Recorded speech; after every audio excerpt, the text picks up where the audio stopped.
Salut les néo-autonomistes.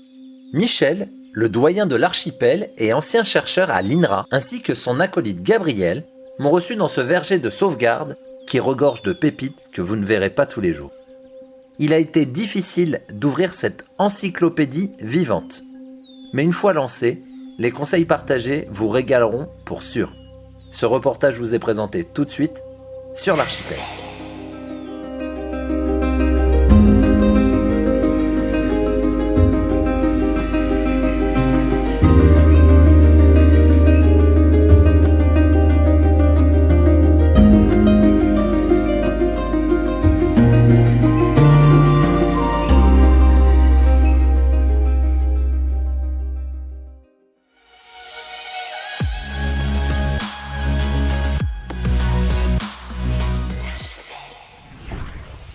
Michel Gabriel, bonjour.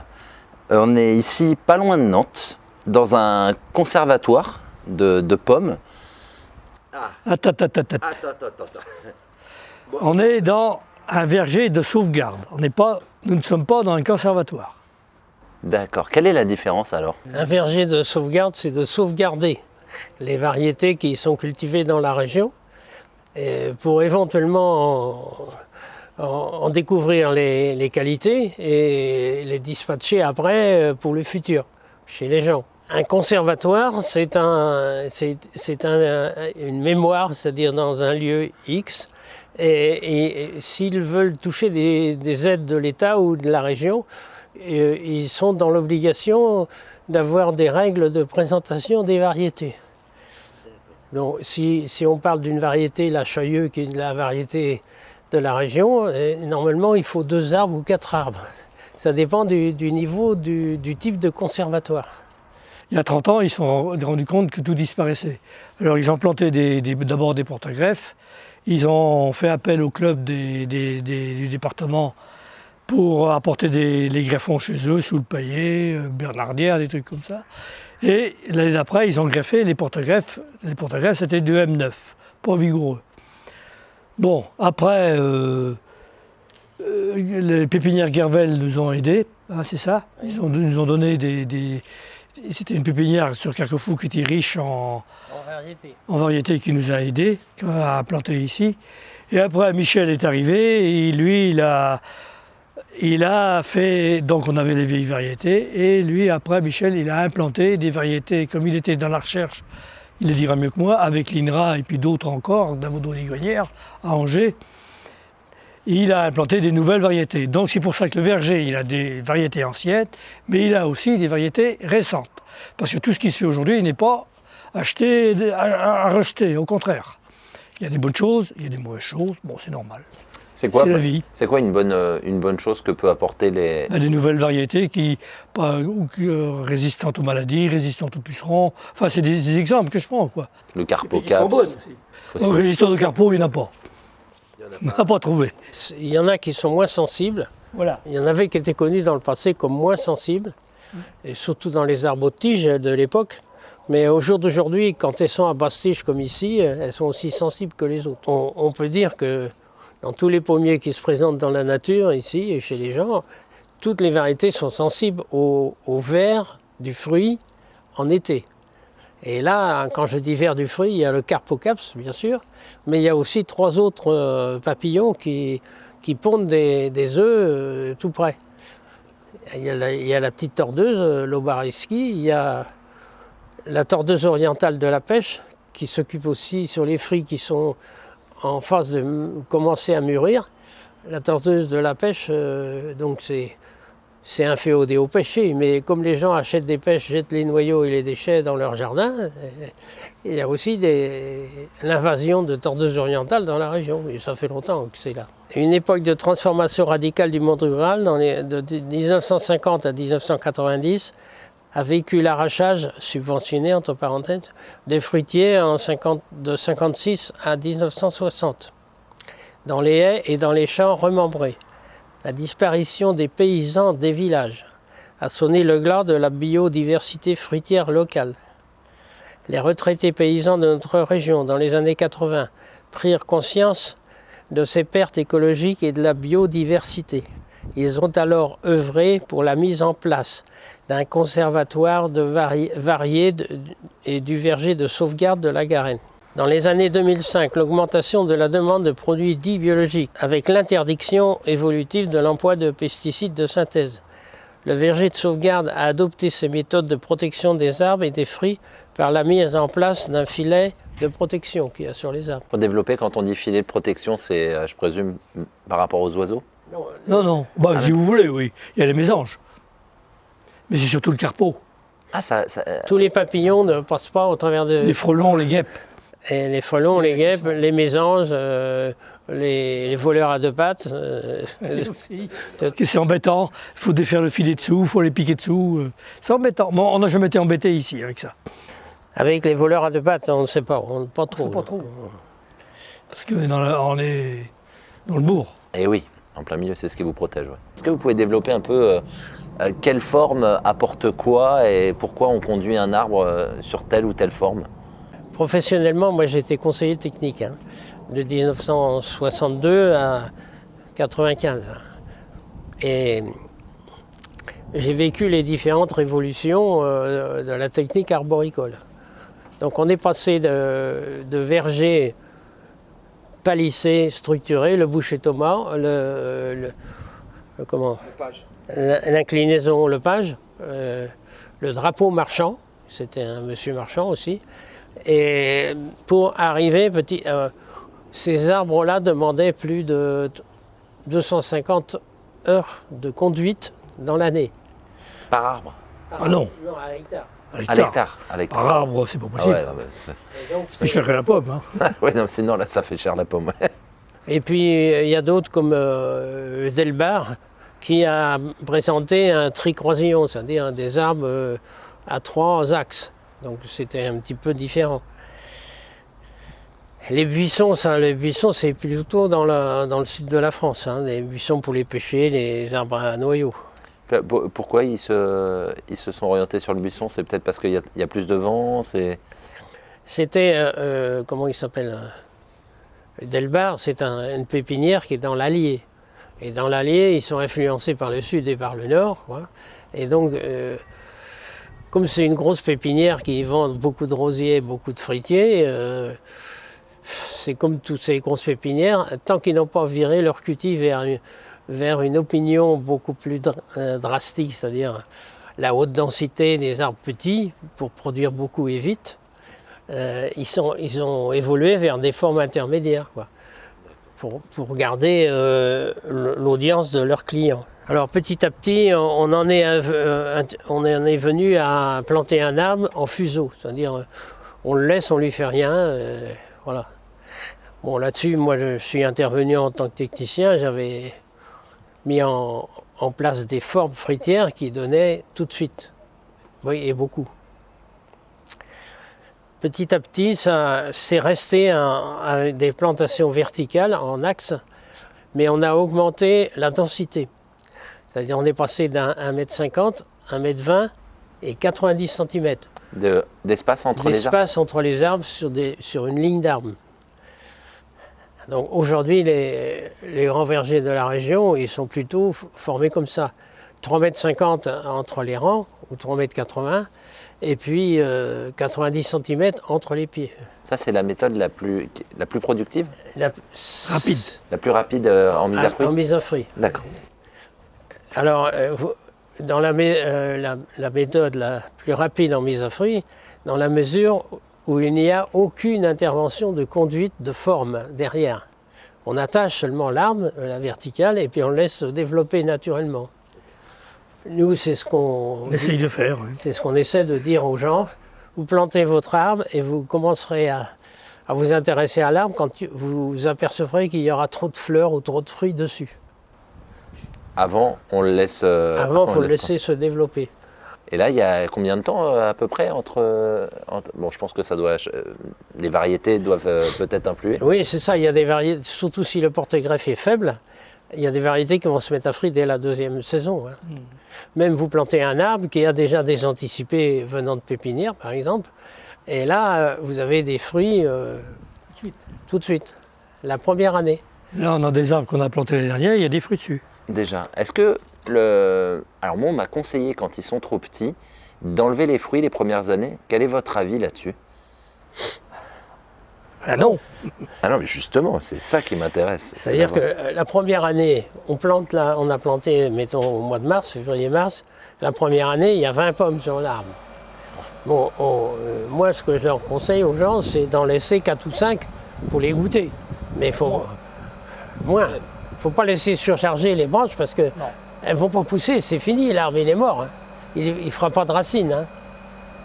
Donc, diminuer un peu la quantité de la récolte au fur et à mesure que la récolte apparaît sur l'arbre.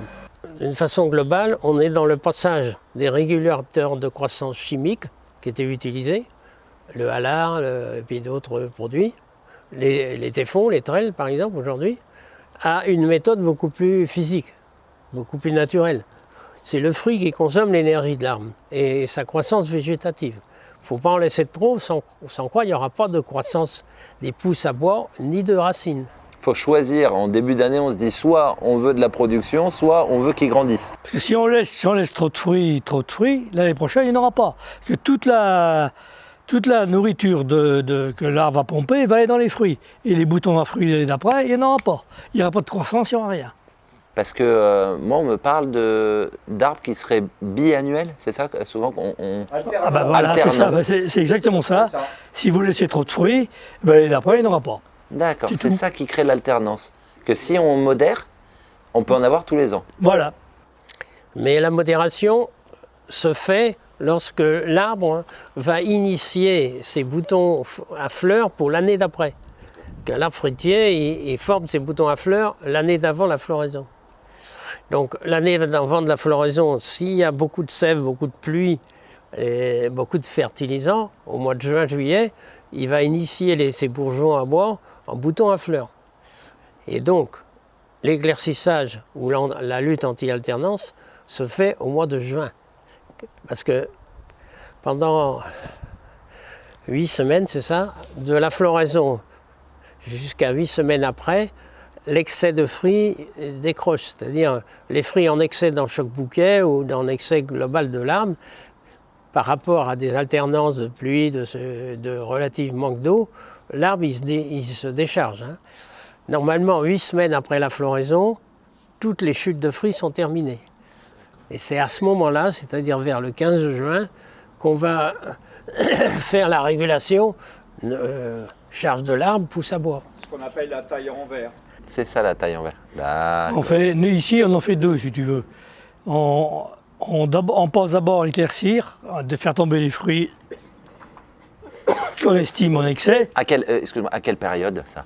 Cette année, on les a fait le 8 juin, environ du 5-6 juin par là-bas. Et après, en été, pour donner de la lumière, on enlève, on fait la taille d'été comme tu viens de dire là, pour donner de la lumière, La taille d'été consiste surtout à enlever les pousses vigoureuses et verticales. Il y a une observation, si tu veux, une observation qui est générale. De la verticale jusqu'à 30 degrés, il n'y a pas de mise à fleur. À partir de 30 degrés jusqu'à la solution complètement couchée, il y a une mise à fleur de plus en plus forte. Il y a un schéma dans mon livre là-dessus. Et donc, en fait, les premières années, toutes les pousses verticales qu'on veut garder, éventuellement les gens disent qu'il faut les arquer. Nous, on dit qu'il faut les pincer. Si ça pousse trop. Alors la mise à fleur écologique par pincement, il y a toute une page, là, la page 96 là. Et on les pince à l'apex, vraiment Oui. au-dessus. Ah, le doigt. On casse l'apex avec le doigt. Oui, c'est parce que c'est ce bourgeon-là qui détermine la croissance. Si vous l'enlevez, top, il n'y a pas de problème. Il est plein d'hormones de croissance. Et donc, il faut couper la demande d'hormones de croissance de façon à ce que les bourgeons latéraux émettent des pousses. Souvent, nous, on a rencontré ce qu'on appelle des gelées noires, donc tardives. À partir de combien ça ne pousse plus d'excès en fleurs? C'est quoi, à 0, à -1, à d'autres... Moins 2 degrés, moins 2 degrés et demi. D'accord, à partir de là, il n'y a plus de production. À partir de là, les fleurs ou les jeunes fruits tombent, sèchent. Cette année, le 4 avril, il y a eu -4, top, terminé. Tout ce qui était sorti le 4 avril, terminé. C'est descendu. C'était surtout dans les arbres à noyaux, par exemple Alors les pêchers, les abricots. moi j'étais content, j'ai un pêcher de perles plates, j'en avais plein dedans. Ben, ils n'ont pas résisté, ils sont partis. Ben, les printemps sont de plus en plus comme ça. Il fait souvent chaud au mois de février, puis après un petit peu moins beau en mars, chaud en avril. Là, ça fleurit à fond, une gelée là-dessus, puis terminé. C'est un peu le schéma qu'on a depuis 2 ou 3 ans. Ça, hein. Depuis 2 ans toujours. Cette année, c'était moins terrible que l'année d'avant, mais on n'avait pas de poire. On n'avait pas une poire l'année dernière. Cette année, quelques-unes qui ont morflé, mais il y en a d'autres on en a quand même un petit peu, quoi. Un petit peu, une petite récolte. Alors Dominique me disait hier, pour savoir qu'une pomme est prête et disponible, il y a juste à l'attraper, et si elle part et que l'arbre la lâche, c'est ça l'indicateur? Pour Dominique, oui, mais pour nous, c'est autre chose. Ah, je préfère avoir votre avis, comme ça on pourra comparer. Il sait l'autre chose aussi. À quel moment on sait qu'on peut récolter une pomme et qu'elle est mûre sur un arbre? Ben, on a l'expérience du passé. Oui, quand même. Par exemple, on sait que la Chailleuse, c'est au mois de septembre. Cette année, il faudrait qu'elle soit cueillie aujourd'hui, parce qu'il y a pratiquement 15 jours à 3 semaines d'avance sur les variétés précoces. Et donc là, aller prendre la variété Chailleux, là ici c'est un arbre de Chailleux, tu prends le fruit dans la main, tu le lèves vers l'arbre et vers le ciel, et tu le tournes, et il se détache tout seul. Mais tu as ramassé toutes celles qui étaient tombées là hier. Oui. Il devait y en avoir beaucoup là. Non, mais ça doit tomber. Et donc, autrement, on a des tests à l'iode. On prend une pomme dans l'arbre, on la coupe et on met de l'iode dessus. Et l'iode réagit différemment, soit sur le sucre ou sur l'amidon. Alors là, on a mis de l'iode là, sur une pomme qui était mûre, quoi. Donc là c'est que du sucre. Okay. Et là, on a moitié. Là, c'est le stade idéal pour cueillir ça. Celui du milieu. Là, il ne faut pas cueillir parce que là, on n'a que de l'amidon. Ça, c'est la variété Chailleux. Ah, c'est celle-là, d'accord. Chailleux Drador, donc c'est une mûrie en septembre. Pour avoir des beaux fruits, il vaut mieux faire 3 récoltes échelonnées. Hein, à partir de la fin août, on récolte les plus grosses, les plus colorées, au sol ou dans l'arbre. Et puis 8 à 10 jours après, on repasse pour prendre les plus grosses et les plus colorées. Cette variété-là donne beaucoup de rendement si vous faites 3 récoltes. Cette variété, c'est une variété ancienne tardive, Vigogne, qu'il y avait dans le sud de Nantes, Okay. et qui se ramassait pour faire du murat, c'est-à-dire il gardait ça dans les tas de blé ou dans les endroits, dans les caves. Alors là, il va vous faire donc le test à l'iode, pardon. C'est de l'eau iodée, tout simplement. Ah non, c'est de la têture d'iode. C'est spécial. C'est spécial. Il y a un mélange là. Oui. On a la composition ici là. Et en pharmacie, vous l'avez que sur ordonnance. Aujourd'hui, un petit tuyau pour avoir de la tâture d'iode. Ouais. C'est Vas-y, n'hésite pas à te rapprocher. le milieu vétérinaire, tout ce qui est produit équin, par exemple. On vend facilement en 2000 litres ou 250 ml la tâture d'iode. Ok. C'est utilisé en désinfectant. Ok, bien vu. Petit tuyau. Bon plan. C'est une solution iodo-iodurée quoi. Il y a dedans. Et alors là, par rapport à ce qu'on voit, donc là, il y en a une qui est allée noire. Oui. C'est-à-dire que l'amidon n'est pas transformé en sucre, c'est-à-dire qu'elle n'est pas mûre. C'est ça la composition. D'accord ? Ok. Et là, ici, l'amidon s'est transformé en sucre. Et donc, cette variété-là, elle est mûre et même, il faudrait qu'elle soit consommée rapidement. Un arbre fruitier ou tout arbre de forêt et tout ne se développe que dans un sol riche en matière organique et en oxygène et en eau. Mais en sortant, vous allez regarder, là, à la sortie, ben, je ne sais pas s'il y est toujours, il y a un gros chêne qui a été arraché. Le système racinaire est complètement superficiel. Les racines qui vont en profondeur, c'est relatif. Ça le fait les fortes années de pluie, mais ce n'est pas fonctionnel pour avoir une récolte rapide et de fruits corrects. Il faut que le système racinaire se développe en surface. Là, vous avez un Gold Rush, on ramasse 15 kg de pommes tous les ans. Je l'ai celle-là. Très bonne pomme. Ouais. Ah oui. Manque de peau. Un arbre magnifique. Là, le carpeau, il a pendu à travers le filet. Il n'y en a qu'un sur les... Ah oui, mais le filet est là 70. protégé, sauf celle-là. Oui. Alors, ce rang d'arbres, il n'y a eu aucun labour de fait. L'herbe a été tondue pour ne pas en avoir de grande quantité, parce qu'autrement ça aurait fermenté dans la terre. Et il a été rapporté de la bonne terre, en butte. Hein, et en taupinière, si tu veux. C'est quoi de la bonne terre? Donc c'est beaucoup de matière organique, c'est... La bonne terre, pour les fruitiers, doit comporter un certain pourcentage d'argile et de limon. Ici, c'est que du sable, le verger, là. Donc là, normalement, ça ne pousse pas. Donc tout ce qu'on ramène, c'est la ville qui nous fournit de la terre qui a du cœur, c'est-à-dire qui contient de l'argile et du limon, en quantité pas trop importante, mais suffisante. Et parce qu'ici, on met du BRF depuis 4 ans maintenant. Oh, plus que ça. Plus. Oui. Oh oui, ça fait 7-8 ans grand nombre. Ouais. Et alors pourquoi maintenant? Et pourquoi avant on mettait pas de Oh, je savais BRF? pas. Parce que ça n'existait pas avant. Cette méthode? Cette méthode n'existait pas. Non, le BRF, ça s'est développé. Avant, depuis c'était 10 ans, quoi. C'était NPK hein, de Donge. Hein.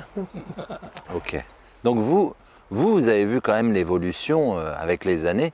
Vous avez vu l'évolution sur la manière d'accompagner un arbre. C'était quoi les plus grosses folies que vous ayez vues dans les manières de planter, des choses qui ont été contre-productives et qu'on a arrêtées? C'est pas agréable de revenir sur le passé. Ce qui est le plus productif qu'on a découvert petit à petit, c'est la haute densité et le fait qu'on peut nourrir un sol avec un apport important de matière organique et de chaux dans les terres acides.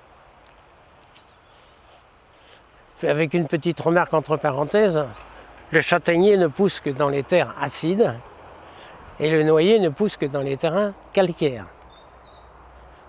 Donc déjà, ça peut intéresser de savoir si votre terre est acide, c'est pas la peine de mettre un noyer. Il va pousser, mais si vous ne mettez pas de la chaux tous les ans au pied, il n'y aura pas de fruits. Je ne comprenais pas pourquoi mes noyers stagnaient. Je viens de comprendre. Merci, j'ai un sol trop acide. Voilà, j'ai fait 600 km et ça fera 1200 km, mais pas pour rien. Merci Michel pour cette info. Merci. Et alors désolé oui, de revenir sur peut-être les choses qui fâchent, mais c'est justement pour ne pas les reproduire dans le futur. Quelles sont les clés de fertilité ou les choses à prendre en compte pour continuer à mener à bien des plantations? Lorsque la butte de terre nouvelle a été faite en place, on a planté des arbres, un peu comme les autres, là, derrière les plus grands. Là. Et pour les planter, en fait, on peut, avec une pelle, vous faites un trou à la verticale, vous écartez la pelle, et puis donc ça fait un trou. Quoi. Dans le trou, il faut mettre au moins 5 kg ou 5 litres de compost. C'est ça qui va nourrir la racine la première année. Du compost que vous achetez ou du compost que vous avez fabriqué vous-même en partant de feuilles. De feuilles ou de vos animaux. Ça brûle pas les racines justement le Ah, pas compost? le compost. Ce qui brûle les racines, c'est l'azote pur. Le meilleur moyen de dévitaliser un arbre, c'est le sulfamate d'ammonium. Je ne sais plus s'il n'est probablement plus autorisé, mais c'était ça. Ou le chlorate de soude. C'était pire. Hein. Il y en a qui ont tenté ça. Il y en a qui l'ont tenté. De mettre du chlorate dedans. Ben si. Toutes les voies SNCF ont été chloratées en France pendant 20 ans, 30 ans. Et ça traversait des vergers, donc ouais, c'est pas une bonne solution. Ça allait dans la terre. Dans la région, les anciens, au XVIIIe siècle, au XIXe siècle, ils mettaient dans les champs ou dans les vignes. Ils avaient dans les vignes, mais c'était surtout des pêchers. Mais dans les champs, ils avaient planté des arbres aux tiges. Ils labouraient quand même dessous pour planter des choux, des betteraves. Voilà.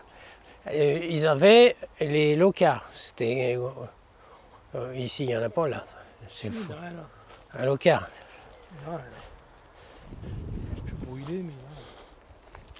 C'est les gros fruits. C'est ça. Pour information, les locars, c'est des pommes assez polyvalentes, assez gros fruits pour éplucher. Ok. On peut faire des jus, pommes à couteau. D'accord. Donc très intéressante, c'est pour ça qu'il... Les locars, en général, c'est des pommes rondes et grosses. Tu vois, voilà un exemple. Oui, ils n'allaient pas sur du petit gabarit, ils allaient Non, c'était des hautes tiges parce qu'ils labouraient, ils mettaient les animaux dessous. Et puis la taille dessous des arbres était faite quand les vaches venaient pour manger de l'herbe. Vous plantez un arbre et puis vous le laissez faire ce qu'il a envie de faire. Voilà. Et donc là, il va y avoir, tu vois, il va y avoir des pommes la première année ou la deuxième année, plein. Il a été planté il y a 2 ans. Et post-hiver l'autre. Et donc au mois de juin, on va venir, on va ébouter les verticales qui vont dans les filets ou les grandes verticales. Et on va enlever l'excès de fruits s'il y en a. Mais l'éclaircissage, en fait, c'est de passer régulièrement pour enlever les trop petites. Jusqu'à 3 semaines de la récolte. pour justement qu'ils se fatiguent moins. Pour qu'ils se fatiguent moins et puis que les autres soient belles. Hein. Là, un arbre en palmette, là, et il est pas. Celui-ci est en axe vertical et celui-ci est en palmette. Il a des branches inclinées. Axe vertical et juste à côté en palmette. Et alors, ce qu'on disait tout à l'heure, quand l'arbre vieillit, là, à un moment donné, au mois de juin, on va enlever les verticales, on va enlever les excès de feuilles et on va enlever les petites pommes. Là, ici, on a une variété moderne et qui est vraiment très très bonne aussi. Ça s'appelle comment ça? Une seconde parce que je n'ai pas la mémoire. Pinova. Comment? Pinova. Pinova, d'accord. Pinova gris. Pinova gris. Parce que moi, connaissant mes abonnés, si on leur dit « Ah, celle-là, elle est géniale, c'est quoi le nom? Ah, je l'ai plus. » Il faut être frustré. Pinova. Pinova. Et ça, on peut le trouver ailleurs que chez vous? Parce que je sais que vous avez pas mal de variétés. Vous le trouvez dans les grandes pépinières. Donc, Celle-là, oui. Non, pas celle-là. La Pas celle-là. Pinova classique. La Ah oui. Pinova grise n'est qu'ici. Ah oui. Ouais. D'accord. C'est l'original ici. Alors, je répète, le verger de sauvegarde a une quinzaine de variétés qui lui sont propres. Et vous les partagez des fois? Vous, les greffons, vous faites de l'échange? Il y a lui là qui est venu les prendre. Lui, là? Puis il n'est pas le seul. Il n'est pas le seul. Dès qu'on a suffisamment de greffons dans un arbre, on en distribue. Vous la voyez bien celle-là? C'est une poire. Hein. Fondante de fougère? Non. Goram. Ah, je suis pas sur le bon. Non mais tu la vois pas, elle est là. Pareil, c'est une superbe poire. Il va falloir les refaire. Et c'est à cueillir maintenant. Alors, comme on m'a dit, si tu prends le fruit et puis tu le portes vers le haut, et normalement il se décroche tout seul. C'est pas le cas. Hein. Donc Et ça presse pas. ça presse pas, non, ça peut attendre. Ça peut attendre la semaine prochaine. Ouais. Ça, c'est une variété qui vient en septembre, qui a une propriété fondamentale, c'est qu'elle ne blétit pas en mûrissant. En mûrissant, elle ne devient pas molle. Donc si tu cueilles assez vite, tu peux la conserver au moins 5 semaines chez toi, tranquille. On a le goutte à goutte au pied, l'arrosage. Et là, je me rends compte que les jours où il faisait très chaud, on avait demandé, il y avait une équipe là, de Nord là, qui passait et mettre l'arrosage, quoi. Et parce qu'autrement, on aurait les jours à 40 degrés, Les jours de canicule, dès que la température dépasse 30 degrés, la demande du feuillage sur le poirier, la demande d'humidité est telle que le système racinaire n'arrive pas à nourrir les feuilles. Si le sol n'est pas humide. Donc nous ici, depuis 2 ans ou 3 ans, dès qu'il y a une température qui dépasse 30 degrés, on met l'irrigation de façon systématique. Et normalement, c'est ce qu'on a fait ici. Il y a eu une semaine, l'irrigation a été mise 3 fois. Il n'y a pas une feuille, parce que quand il fait très sec, la feuille brûle sur l'arbre. Ce qu'on appelle le folletage. Le folletage. Et ça, on peut rien faire, à part peut-être un peu mettre des ombrières, on peut rien faire de... C'est le besoin en eau. Ces jours-là, il faut leur mettre de l'eau. Beaucoup d'eau. Beaucoup, c'est pas forcément beaucoup, mais il faut qu'ils aient de l'eau pour pouvoir Compense l'évaporation. pour compenser l'évaporation. Celui-là, il n'en a pas eu assez. Ah, il y en a un qui fait la Il a tête. souffert. Il y a un autre bout là-bas. C'est grave ou pas si là je vois si le tronc, ça m'arrive sur certaines variétés que le tronc Et pelé par le Le rotophile, rotophile. c'est pas bon. C'est pas bon du tout. Il faudrait mettre de l'argile et puis un plastique autour. Si l'écorce a été enlevée, c'est-à-dire abîmée sur plus de 50% de la circonférence, d'accord. l'arbre il n'a pas beaucoup de chance. Ah, il pourra pas se reboucher. Et il ne pourra pas se reboucher, c'est le cas ici. Il va décliner, c'est le cas. Il a du mal celui-là. Et ouais, c'est le cas ici. Blessé à un moment. Il a été blessé à un moment donné, il n'a pas été réparé, il n'a pas réussi à refaire ses écorces et c'est à la limite c'est pas le manque d'eau, c'est surtout Oui, c'est ça, c'est plutôt ça. les canaux de distribution de l'eau du sol n'arrivent pas à aller là. Alors, un des signes que l'arbre il est en train de se cicatriser, c'est pas le bon mot. Le bon mot, c'est se recouvrir. Ouais. Normalement, ici, là, toute la périphérie, là, il fait un bourrelet de C'est cicatrisation. boursouflé. Voilà, c'est boursouflé et c'est lisse. Et là, dans son cas, mais il ne l'a pas fait. Tu vois, il l'a pas fait, donc il va jamais se recouvrir. Celui-là, la plaie va rester béante. On a un début ici là, de cordon du bourrelet de cicatrisation. Mais en vérité, c'est un bourrelet de recouvrement. Il cicatrise pas l'arbre, il recouvre. Ok. Il avale en grossissant, quoi, en gros. Et ouais. Partout en France, il y avait des vieilles variétés. Il y avait la variété Larue qu'on a ici. C'est une poire en forme de coin, de point ou de coin. Et puis il y avait dans les montagnes il y a aussi de grands poiriers, en poire en long, en poire en forme calebasse. Ces poiriers-là étaient greffés sur francs, sur des poiriers qui avaient poussé dans les bois ou dans les haies des gens. Et ces poiriers-là, ils ont un enracinement très profond. Et oui, c'est pour ça qu'ils sont autonomes. C'est pour ça qu'ils sont autonomes. Là, un exemple, si tu veux, de variété qu'il ne faut pas mettre chez soi. Parce que, tu vois, voilà un exemple. La William, ainsi que celle-là, qui est une doyennée d'hiver, c'est extrêmement sensible à la tavelure, la maladie de la peau. Là. Donc, mettre ça dans un jardin, c'est pas favorable. Pas du tout. Il faudrait mieux mettre l'agorame, où on a un type de William, qui vient d'ailleurs, qui a un peu le goût de la William, mais qui n'est pas sensible. C'est laquelle son nom? William précoce ici. William précoce. Trigème. Le gemme, ça veut dire bourgeon, Bourgeon. en vieux français. Et trigème, 3 bourgeons. Donc on n'a pas de sécateur, mais si tu fais de la trigème ici, tu comptes 3 bourgeons là, dans la partie la plus haute, là, par exemple ici, et 1, 2, 3, puis tu vas couper ici. Ça, c'est la taille d'été. Dans le pêcher, dans les herbes à noyaux, on enlève les verticales au moment de la récolte.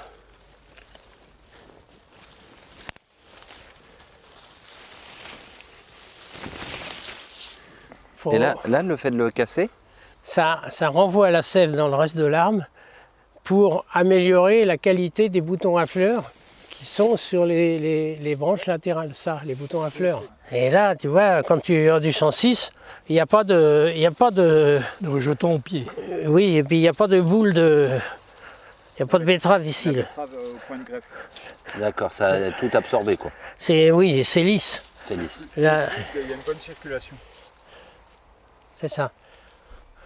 Alors que tu vois, regarde, des arbres même tout petits là-bas, il y a déjà une boule. Ah oui, la boursouflure. Alors attends, je suis parti. Hop. Et là, bah, c'est un espèce de frein déjà au passage de la sève. C'est soit le porte-greffe qui va rejeter de partout, qui va faire plein de rejets, de gourmands, soit inversement, la variété va pomper à fond, elle va outrepasser le porte-greffe. Quoi. Donc là, c'est pas terrible ça. Quand ça... C'est-à-dire que nous, ici, on est au bout du rouleau, c'est-à-dire au bout de 30 ans. Normalement, les Hollandais disent au bout de 20 ans. Quand le porte-greffe est du numéro 9, les arbres sont morts. c'est ce qu'il vient de dire. C'est-à-dire, la variété s'adapte ou s'adapte pas. Donc on a un arbre qui devient fou ou qui devient chétif, du fait de la nature du porte-greffe.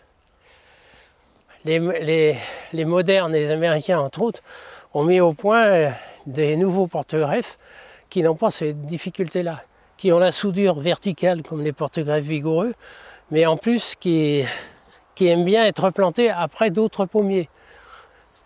Et c'est le G11 ou le G116, c'est ce qu'on fait ici.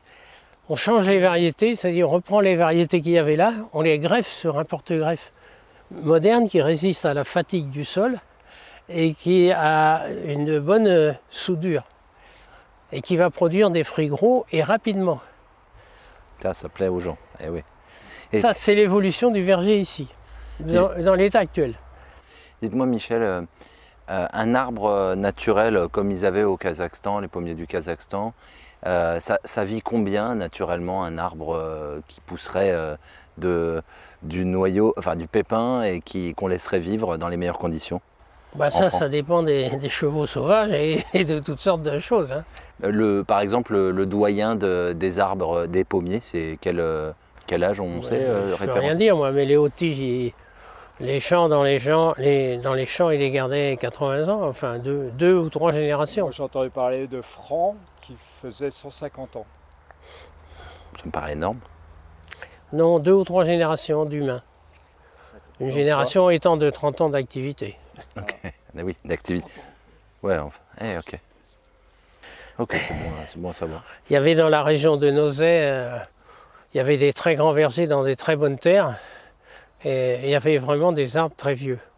Mais le remembrement et l'arrachage des arbres a tout fait sauter. Et donc en particulier, c'était des chailleux. Alors là, Les Gold Rush. Non, oui, mais Du roi, ça, non, mais c'est l'autre, c'est celle-là, là. Vous l'avez. c'est un locar, elle est belle. Vous pouvez nous rappeler, le remembrement, c'était pour un maximum de production Pour agrandir les parcelles agricoles. Les tracteurs, quoi. Et aménager pour le matériel moderne. Pour le matériel. Pour le gigantisme. Voilà. Donc dans la région, la parcelle moyenne, maintenant, on est tout de suite à 6 hectares. Alors qu'avant, c'était plus petit. C'était beaucoup plus petit. Il y avait des parcelles qui faisaient même pas 1 hectare. C'était du bocage. Je suis né dans une ferme qui avait 13 hectares en 44 parcelles, dont 3 parcelles étaient à plus de 2 km. Il fallait aller mener les vaches et pour qu'elles pèsent pendant 1 heure, 1 heure et demie, puis les ramener. Elles avaient tout bouffé à aller et au retour. Eh oui. Si elles trouvaient un point d'eau au retour, parce que... Donc on a dit... Il faut de l'eau partout aussi. Oui, il fallait de l'eau partout. C'est pour ça que dans toutes les fermes, dans les entrées de village, il y avait des mares. Voilà. Il y avait des bassines, mais des petites. Pas comme les grandes d'aujourd'hui. Hein. Pour que les chevaux et les bovins, vaches, les ovins, tout. Les vaches, quand ils revenaient des champs... On transporte beaucoup le bétail à pied et donc les vaches doivent boire partout. C'était comme ça. Donc on a parlé des 4 variétés qui sont intéressantes, qui étaient intéressantes pour les anciens. On les répète ? On les répète. La Chailleux ou Drador, variété du mois de septembre. Après, tu avais les variétés, celle-là, là, c'est... Locar. Du buisson. La Locar, il y en a une ici, non ? Il y en a une là. Il y en a une là. Donc c'est toujours ces gros fruits blancs. Et puis la Rainette du Buisson, qui est une variété tardive de floraison et de récolte, qui est très bonne, qui était très bonne et qui est toujours très bonne, et qui se récolte pour être consommée en hiver. La Rainette du Buisson, elle a un avantage, c'est que c'est un gros fruit, mais c'est aussi un arbre qui est très clair. On n'a pas beaucoup de taille à faire dedans. Et donc dans le temps, les arbres ils se mettaient en ombrelle, n'est-ce pas ? Mais la lumière pénétrait beaucoup, en particulier dans cette variété-là. Et puis la dernière, c'est la Rainette d'Armorique. La Rainette d'Armorique, elle a un avantage, c'est qu'elle ne pourrit pas après la récolte, quand vous la ramassez au sol. Ah, ce qui est très original. On peut arriver après, l'avoir repérée après. La meilleure date de récolte, c'est quand elle est par terre. Les anciens, ils les ramassaient, Il attendait qu'elle mûrisse dans les tas et il faisait du cidre. Excellent. En décembre ou en janvier. Ça dépendait des autres variétés qu'ils avaient à brasser avec. Michel, une petite question. On parle de pommes de garde qui permettaient d'aller un petit peu plus loin dans l'hiver pour consommer des pommes. Oui. C'est quoi les meilleures conditions pour conserver une pomme en pomme de garde? C'est le frigo à plus 2. À peu près 2 degrés. Oui, entre 2 et 4. Entre 2 et 4. Mais quand ils n'avaient pas de frigo, avant, ils mettaient ça dans la cave? Ils mettaient ça dans les tas de blé, dans les greniers. Ah, génial. Parce que le blé était conservé dans des grands tas, dans les greniers, sur des planchers en bois. Et alors, ils mettaient les pommes dans les tas de blé. Et ça... Alors, les pommes dans les tas de blé ont toujours une température idem. C'est stable. Stable. Stable en température, stable en hygrométrie. Stable en hygrométrie. Les rats ou les mulots, quand ils venaient pour chercher la pomme, ils en avaient plein les barbillons. Donc ils n'arrivaient pas à aller ils n'arrivaient pas à creuser pour manger la pomme. Mais les gamins, quand ils allaient chercher, comme ma femme, moi je l'ai fait, mais pas longtemps. On allait chercher les pommes, mais des fois ils rencontraient de la merde de chat. Ah oui, parce que les chats, ils avaient capté. Les chats, comme dans le tas de sable, ils grattent pour faire leurs besoins. Ah oui. Oui, parce qu'ils ne consomment pas de pommes, les chats. Enfin, faudra pas mettre ça. Si. Mais si, parce que c'est ça que les gens ils veulent entendre. C'est ça qu'il faut immortaliser. Parce que. C'est le passé, c'est la vie comme mais elle ouais. était. Alors, avoir des conditions de température stables. Donc, on fabrique aussi des friquiers. Donc, on isole le plafond, les murs, voilà. Et puis, dans le sol, il faut mettre de l'eau pour qu'il y ait une hygrométrie. Et le procédé Krebser, qui est un procédé suisse, dans le sol, il faisait des tranchées. Il y en avait ici à Longley, là, dans le Grand Verger de Nord. Là. Il y avait des saignées dans le sol et il mettait de la mousse. Parce que la mousse absorbe les gaz qui sont dégagés par la maturité des fruits. Alors, tu rappelles le nom du gaz que développent les pommes en mûrissant? De l'éthylène. Du gaz carbonique, de l'éthylène. Il me semble que pour faire en sorte que ça mûrisse plus vite, c'est ce qu'ils utilisent les industriels à l'heure actuelle pour accélérer la maturité. Ils font plutôt l'inverse, ils utilisent un produit qui empêche. Non. Ah. Ils cherchent à garder la pomme. Ah, parce que moi je croyais qu'il la prenait justement pas mûre et qu'il la rendait mûre juste avant de la... Non, je ne suis pas d'accord. Il envoie de l'étéfond, de l'étéverse, de l'étrelle, enfin bon. C'est pour les faire venir toutes à maturité. En même temps. En même temps. Okay. Pour la reine des rainettes par exemple. Pour la façon à avoir des facilités de récolte. Ils décalotaient la terre, ça se faisait beaucoup en Vendée. Ils décalotaient la terre, ils enlevaient la terre arable pour aller jusqu'à l'argile. Ils mettaient une couche de paille, ils mettaient une couche de rainettes Louchard à l'époque, c'était ça. Ils remettaient une couche de paille et ils remettaient une couche de pomme. Pour conserver? Oui. Conserver. Génial, excellent. Température. Comme pour le blé, la paille sert de tampon pour l'humidité et donc tu maintiens un taux d'humidité constant. Et une température constante. Et quand, vers le mois de décembre, quand ils enlevaient la paille, ils triaient un peu tout ça, si les rats n'avaient pas tout mangé, et puis ils allaient sur les marchés, avec de la pomme qui avait déjà jauni, parce qu'elle avait fait un peu d'éthylène. D'accord. Mais quand il les ramassait, c'était pas encore mûr? Il les laissait? J'étais verte, j'étais avec le test qu'on vous a fait voir tout à l'heure, à moitié blanche. D'accord. Pas tout à fait maturité. D'accord. Et comment ils faisaient à l'époque quand ils n'avaient pas accès à de l'iode, quand ils étaient en pleine terre? C'était quand les anciens avaient défini qu'il fallait aller ramasser les pommes. Ouais. En tâtant, comme en levant et comme vous avez dit. À l'œil. à La l'œil. connaissance. La connaissance. Oui, l'expérience. Alors, Verte de Bretagne, c'est un type. Il y avait sûrement ça dans la région. C'est un type de gros locard, mais elle donne qu'une année sur deux. C'était une pomme qui faisait surtout du cidre. Elle est acidulée, donc ça peut faire de la très bonne compote. Elle est arrivée ici sous le nom de Rainette de Bretagne. En fait, ça doit être une erreur, on ne sait pas trop ce que c'est. C'est peut-être un genre de locard. Alors, miel rouge, c'est moi qui ai donné ce nom-là.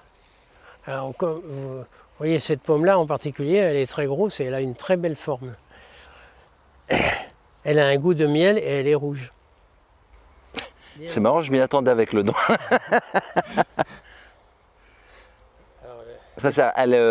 Donc elle est sucrée, c'est pour faire quoi, de la compote? Non, mais elle est très bonne, elle est très sucrée. Pour les gens qui aiment les pommes douces, pas acides. C'est quoi les meilleures pommes acides, les meilleures variétés pour le cidre? C'est régional. Alors moi ici, je peux pas dire. Ici il y avait de la Dole, il y avait les locars. Donc, Celle dont on parlait, ouais. Dont on parlait. C'est Donc, une pomme polyvalente, locar. il y avait D'Armorique qui va bien. la rainette d'Armorique en cueillette plus tardive. Ils mettaient aussi un peu de chailleux avec les pommes blanches. Les pommes blanches étant tous les locars. Il y avait des locars blancs, des locars tigrés avec des veines dessus. Et il y avait une variété, on est passé tout à l'heure devant, c'est un locar rouge. Le fruit était tout rouge et très gros. Mais les locars, c'est comme celle-ci, là, pas celle-là, celle d'avant, ça donne qu'une année sur 2. Et il était bien obligé d'avoir plusieurs variétés pour pouvoir faire du cidre tous les ans. Ça, c'est un clone de la variété Chailleux, Drador, qui était planté en Loire-Atlantique, qu'on trouvait chez les jardiniers pépiniéristes sous le nom de Chailleux. Et c'est un fruit qui vient assez gros, mais qui est rouge, avec des stries. C'est d'une très bonne qualité. C'est le type de fruit. Ça nous est revenu, on a été dans une ferme qui avait des vieux arbres, et on s'est rendu compte que le clone de Drador n'était pas le même que ce qu'on avait ici.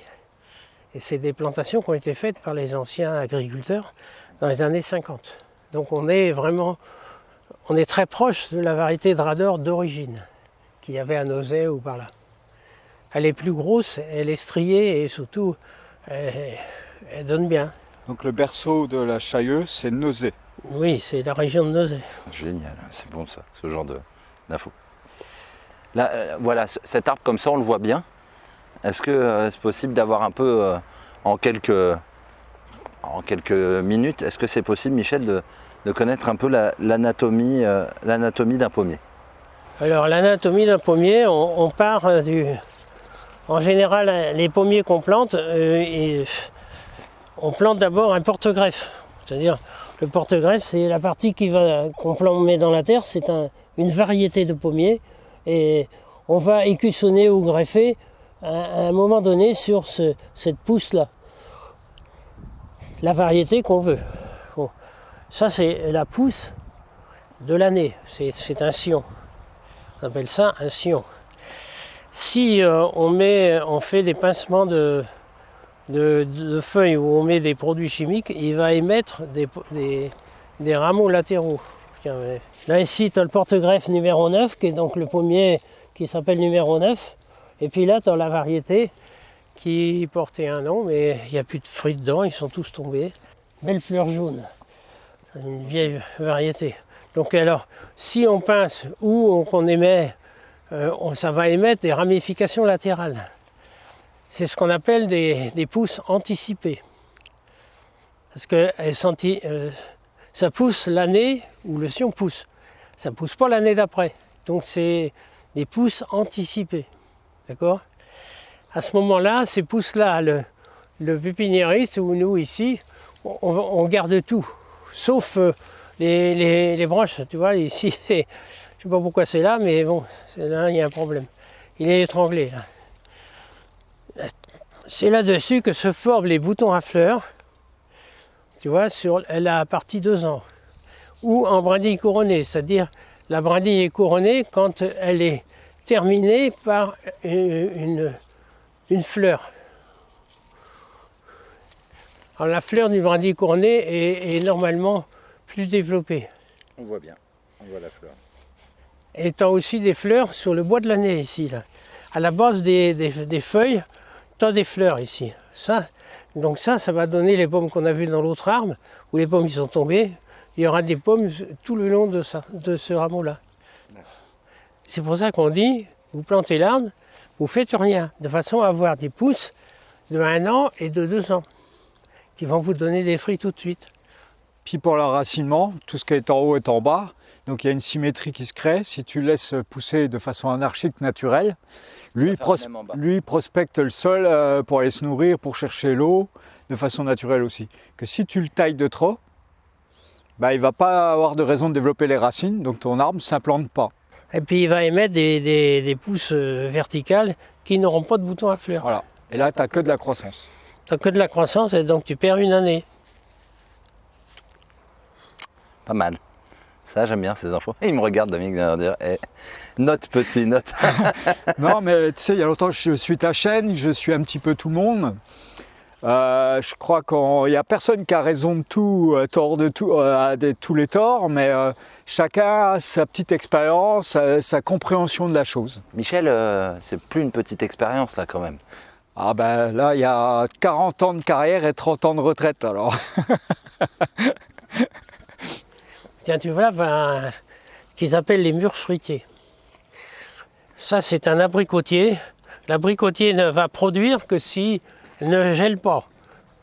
Au moment de la fleur ou du petit fruit, juste ça gèle à 0, -1. Donc pratiquement, il n'y a pas d'abricot qui fonctionne dans la région. Mais si, parce que dans la région, il y en avait dans le temps, dans les châteaux. Et bon, ça fait des siècles qu'ils sélectionnent.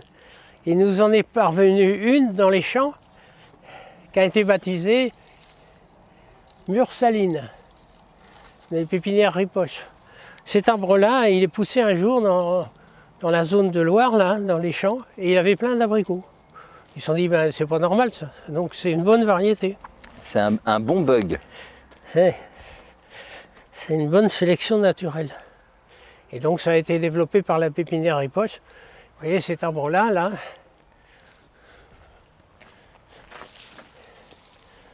Alors ici, on est en 2022. Ça, c'est 2021. Ça, c'est 2020. Et ça, c'est 2019. Il y a toujours quelque chose pour montrer, il y a une petite cassure chaque année. Il y a un ça se voit très bien. Il y a un changement de teinte de l'écorce. Ah si. Ah si, on le voit bien. La vieille écorce est toujours plus grise. Et plus tu vas, plus ça va, plus c'est gris. Même ici, Ouais. ici, ça fait comme un changement de bois. Oui, là c'est une pousse, une pincement qui a été fait. Là c'est bien marron, donc c'est bien récent. Si, c'est la pousse de 2022. Oui, ça part de plus en plus vite. Et alors là, il y a eu des pincements de fait cette année-là. La commune nous a ramené 2 ou 3 camions de terre qu'on a mis au pied. Et c'est la première année qu'on a de la terre, qu'on a buté les poiriers. Regardez, là, cette année, il en fait une pousse d'au moins 30 à 40 cm, chose qui, d'habitude, il ne bougeait pas. Donc buter les poiriers. On a buté les poiriers avec de la bonne terre. Ce que je disais, les anciens les mettaient au bord des fossés sur la butte. Et là, en ramenant de la terre, ils ont reconstitué les buttes. On reconstitue les buts. Le poirier a besoin d'un certain volume d'argile. Et Oui. je dirais même pour mes essais de culture de poirier en pot, ça fait plusieurs années que j'ai essayé, il fait des fontes de racines. Le poirier et l'argile, il est spécialisé pour aller chercher ses nutriments dans l'argile. Et les nutriments sont entre les feuilles de l'argile. Et lui, il est spécialisé dans ce domaine. Donc il ne pousse pas dans un terreau, le poirier. Il pousse dans l'argile. Là, il n'y avait pas de terre, il n'y avait rien. Alors là, tu te rends compte que cette année, il en fait une pousse d'au moins 20 cm. Brian, moi je pense que ça vaut le coup que tu fasses un coup d'image des poiriers dans les buttes là, parce que c'est vraiment comme ça qu'on plante un verger. Toi, autant la butte a été le modèle de la permaculture, mais en vérité, la butte, c'est le fruitier. Et ouais, on Tu voit ne bien. plantes pas un arbre, l'idéal, c'est tu le butes, tu ramènes la terre. Là, c'est une des rares fois où j'entends ça. Je suis heureux qu'on puisse enregistrer ça. Et l'avantage, il ne trempe pas dans l'eau. Ses racines vont chercher l'eau dans le sol, mais son collet, la partie la plus sensible de l'arbre, donc la partie où entre le tronc et les racines, c'est la partie vitale, c'est le cœur de l'arbre. Ben là, elle est sauvegardée, elle est hors d'eau, donc hors pourrissement, hors maladie, tout ce qui est maladie du collet, tout ça. Surtout au mois d'avril, au Voilà. printemps. Triomphe de Vienne. Là, Ça permet à l'arbre de ne pas tremper dans l'eau tout l'hiver et se démarrer plus vite, puisque la terre est en hauteur, la butte, elle se réchauffe plus vite aussi.